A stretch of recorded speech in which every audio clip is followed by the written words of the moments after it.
తెలంగాణ రాష్ట్రంలో కాంగ్రెస్ పార్టీ అధికారంలోకి వచ్చేందుకు రైతుల కోసం మేము అన్ని రకాల సహాయం చేస్తామని చెప్పింది కాంగ్రెస్ ప్రభుత్వం. అధికారం వచ్చింది రైతాంగాని కోసం ఏదైతే ధాన్యం సంబంధించి అదైతే మొక్కజొన్న వరి పంటలు కొనుగోలు చేసి బోనస్ ఇస్తామని చెప్పింది. అందులో భాగంగానే నిజామాబాద్ జిల్లాలో మొక్కజొన్న కొనుగోలు కేంద్రం ప్రారంభించింది. మొక్కజొన్న రైతుల నుండి మొక్కజొన్నలు కూడా మార్కెట్ ద్వారా కొనుగోలు చేసింది. 2400కు ప్రభుత్వం ఇచ్చిన మద్దతు ధరకు అయితే కొనుగోలు చేసింది. నెల రోజులు గడిచింది. ఇంతవరకు రైతాంగానికి డబ్బులు రావడం లేదు. రైతాంగం ఇబ్బందులు పడుతున్నారు. దానికి సంబంధించి రాష్ట్ర ప్రభుత్వం సకాలంలో ధాన్యానికి సంబంధించి డబ్బులు అయితే చెల్లిస్తుంది. కానీ మొక్కజొన్న కొనుగోలు చేసి నెల రోజు గడిచినప్పటికీ కూడా ఇంతవరకు మొక్కజొన్నకు సంబంధించిన డబ్బులు రావడం లేదని చెప్పి రైతులు ఆవేదన వ్యక్తం చేస్తున్న పరిస్థితి నిజామాబాద్ జిల్లాలో నెలకొంది. మరి నిజామాబాద్ జిల్లాలోని జక్రాన్పల్లి మండలంలో ఉన్న ఇక్కడ రైతాంగం పూర్తిగా అల్లాడుతున్న పరిస్థితి. ఎందుకంటే మొక్కజొన్నలు భారీ వర్షాలు కురిశాయి. భారీ వర్షాల వల్ల మొక్కజొన్న పూర్తిగా తడిసి ముద్దయింది. ఆ తడిసి ముద్దయిన నేపథ్యంలో చాలామంది రైతులు బ్రోకర్లకు అమ్ముకున్న పరిస్థితి. కొంతమంది రైతులే సహకార సంఘాల ద్వారా మార్కెట్కు అమ్మిన పరిస్థితి. అయినప్పటికీ కూడా నెల రోజులు పూర్తయింది. ధాన్యానికి సంబంధించిన మొక్కజొన్నకు సంబంధించిన డబ్బులు రాలేదని చెప్పి ఆవేదన వ్యక్తిస్తున్నారు. మనతో మాట్లాడేందుకు రాజారెడ్డి అనే రైతు ఉన్నాడు. వారిని చెప్పండి, అసలు మీరు మొక్కజొన్న అమ్మి ఎన్ని రోజులైంది, ఏంది పరిస్థితి? నేను గత నెల 14వ తారీఖు నాడు మొక్కలు అమ్మిన మన సొసైటీకి.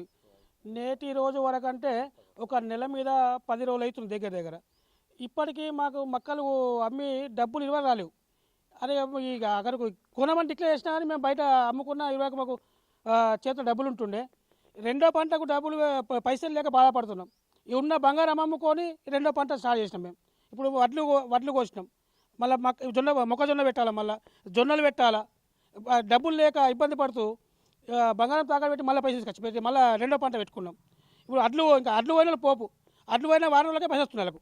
ఈ మొక్కజొన్న కొని మొక్కలు కొని నేటికి నెల మీద 10 రోజులు అవుతున్నది. ఇప్పటికీ మా డబ్బులు రాలేవు.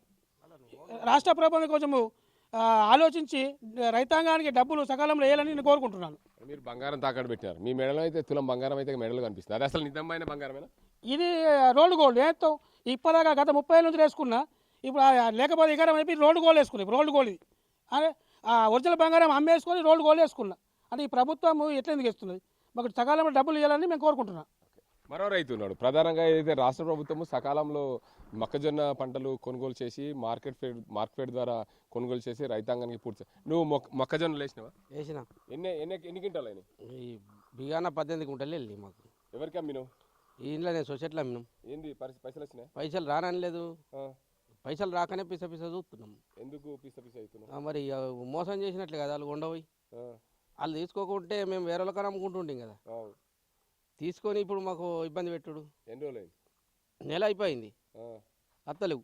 మరో రైతు ఉన్నాడు, యువ రైతులు. చాలామంది సాధారణంగా వర్షాకాలం వచ్చిందంటే తమ పంట చేనులో ఉన్న ధాన్యాన్ని అమ్ముకొని దానికి సంబంధించిన పంటలు ఇతర వేసంగికి సంబంధించిన పంటలు వేసుకునేందుకు సిద్ధమవుతారు. కానీ ఇప్పుడు మొక్కజొన్నకు సంబంధించిన డబ్బులు రాలేదని చెప్పి రైతులు ఆవేదన వ్యక్తం చేస్తున్న పరిస్థితి. చెప్పండి, మీరు ఎన్ని ఎకరాల మొక్కజొన్న వేశారు, ఏంది పరిస్థితి? దాదాపు నేను 3 ఎకరాలు మొక్కజొన్న పెట్టిన. పసుపులది కలుపుకొని 5 ఎకరాలు. ఇప్పటికి నేను 115 క్వింటాలు అమ్మిన. 115 క్వింటాలు బయట అమ్ముకుంటే 2000, 2100 అట్లా వస్తుండే. నేను సరే మన ప్రభుత్వం ఏదైతే ప్రకటించిందో మద్దతు ధర, దాంట్లో నాకు ఒక 30,000, 40,000 కలిసి వస్తాయని చెప్పేసి అన్న ఉద్దేశంతో నేను ఆపుకొని ఈ మార్కెట్ ద్వారా ఈ సొసైటీలు ఏవైతున్నాయో దానికి ఇచ్చినాం. ఇచ్చి కూడా ఇప్పుడు దాదాపు నా దగ్గర ఫస్ట్ ఒక 2వ లోడు. ఇప్పటికి కూడా డబ్బులు రాలేవు. మా ఏది సొసైటీ వాళ్ళని అడిగితే మాకు తెలియదు, గవర్నమెంట్ ఎప్పుడైతే డబ్బులు వస్తాయో అప్పటిదాకా వస్తున్నాయి అంటారు. కానీ ఇప్పుడు రెండో పంటకు పెట్టాలంటే పెట్టుబడికి అవసరమే కదా, ప్రతి రైతుకు అవసరమే. కాబట్టి ఎంత తొందరగా వేస్తే అంత తొందరగా పెట్టుబడులకు చేదోడవుతాయి కదా. అయితే మీరు ప్రభుత్వము నెల రోజుల నుంచి డబ్బులు ఇవ్వలేదని చెప్పి ఆవేదన వ్యక్తం చేస్తున్న పరిస్థితి. అంటే నెల రోజుల ముందు వస్తే మీ డబ్బులని ఖర్చు అయిపోయేటిగా. నెల రోజుల నుంచి అంటే ముందు ప్రీ ప్లాన్డ్ మనం మనకు ఏదైతే అవసరాలు ఉన్నాయో ఈ మందులు ఇవి కాకుండా మిగిలిన ఏదైనా ఉంటే మా పిల్లలకు చదువులకు దానికోసం ఖర్చు పెట్టుకుంటున్నాం. వేస్ట్ అయితే కావు కదా. అదే అప్పు తెచ్చి కడుతున్నారా? అప్పటికి అదే కదా, అప్పే కదా. ఇక ఇప్పుడు ఈ గవర్నమెంట్ మనకి ఇప్పుడు ఏదైతే ఇప్పుడు వరికి వారం రోజుల్లో డబ్బులు పడుతున్నాయి. అట్లనే ఇప్పుడు మిషన్ వాళ్ళు ఆగరు కదా. అప్పుడే ఇప్పుడు 115 క్వింటాలకు దాదాపు 150 రూపాయల కాడికి వాళ్ళకి ఇవ్వాలంటే నువ్వు వేయడమ్ముకుంటే నాకేం చేసేది. ఇప్పుడు దాదాపు 20 నుంచి 25 వేలు ఖర్చు. ఆ ఖర్చు ఎక్కడికి వెళ్ళి ఇవ్వాలంటే వాళ్ళు ఇంకో వాళ్ళ దగ్గర అప్పు తీసుకురావాల్సిందే కదా. ప్రతి రైతు అప్పుల్లో ఊడుకోపోతుంది తప్ప ఇది 400 వస్తాయి సరే, 400 300 ఎక్కువ వస్తాయన్న ఉద్దేశంతో ఇచ్చిర్రు తప్ప ఇట్లా లేట్ అవుతాయి అనుకుంటే ఎవ్వరు కూడా గవర్నమెంట్కు ఆమటోళ్ళు గారు. చూడొచ్చు చాలామంది రైతాంగం అయితే పూర్తి స్థాయిలో మొక్కజొన్నలు వరి పంటలు వేసిన పరిస్థితి ఉంది. నిజామాబాద్ జిల్లాలో వరి ధాన్యానికి సంబంధించి ఇప్పటికే చాలామంది రైతులకు వరి ధాన్యానికి సంబంధించిన ధాన్యం డబ్బులు పడ్డాయి, బోనస్ కూడా పడిన పరిస్థితి. కానీ నెల 10 రోజులు అవుతుంది మొక్కజొన్నలు అమ్మి మార్కెట్ ద్వారా కొనుగోలు కేంద్రాలు ఏర్పాటు చేసింది రాష్ట్ర ప్రభుత్వం. నిజామాబాద్ జిల్లాలో చాలామంది రైతులు కేవలం ఆర్మూర్ డివిజన్లోనే అత్యధికంగా మొక్కజొన్న పంట పండించిన రైతాంగం ఉంటుంది. ఆ రైతాంగానికి పూర్తి స్థాయిలో మొక్కజొన్నకు సంబంధించిన డబ్బులు రాకపోవడంతో రెండో పంటకు యాసంగి పంటకు సంబంధించిన మేము డబ్బులు అరేంజ్ చేసుకోవాలి. దానివల్ల అప్పు తెచ్చుకునే పరిస్థితులు వస్తాయి. మా దగ్గర ఉన్న బంగారాన్ని తాకట్టు పెట్టి ఆ డబ్బులు తెచ్చుకొని రెండో పంట కోసం సిద్ధం చేసుకున్నాం. కానీ రాష్ట్ర ప్రభుత్వం సకాలంలో డబ్బులు చెల్లిస్తే మాకు వడ్డీ మిగిలేది.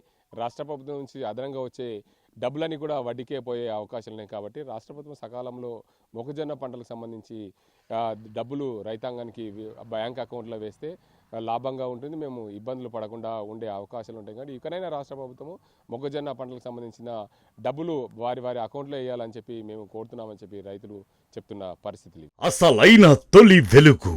ఫాలో వాట్సాప్ @తొలి వెలుగు official.